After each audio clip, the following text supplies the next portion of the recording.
Pilitin mong umangat hanggang sa araw na mga musta silang lahat. Well, totoo yan. Sabi nga nila, kung gusto mong makita o makilala yung tunay sa paligid mo, magnegosyo ka. O kaya naman, gawin mo yung hilig mo. And trust me, mabibilang mo sila. Sabi nga ng iba, mas marami ang makakasama mo sa araw ng tagumpay para sa mga panahon na matumal at mga kahapon na malumbay. Welcome sa mundo na bawal kang umasenso sa buhay. May magagalit.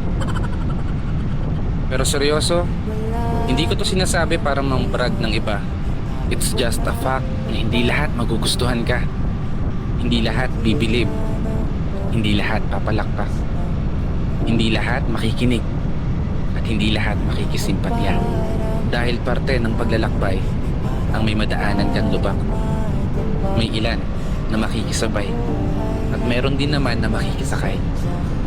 May ilan na sa paraan ng pagkaway ang suportang kayang ibigay. Ngunit asahan mo, kalakip nito ang ilang mga sumusubaybay na tanging pagbagsak mo ang kanilang hinihintay. Kaya ikaw, palagi mong galingan. Huwag kang magpa-apekto sa kung anong sinasabi o opinion ng ilan. Magtiwala ka lang sa sarili mong kakayahan at magpatuloy sa buhay bilang isang palaban. Isang tao na matatag, positibo, at palaging handang pumalag sa kung anumang mga pagsubok ang ibibigay ni God. Kasi kung di uubra mga plano mo, asahan mo na mas maganda yung plano niya.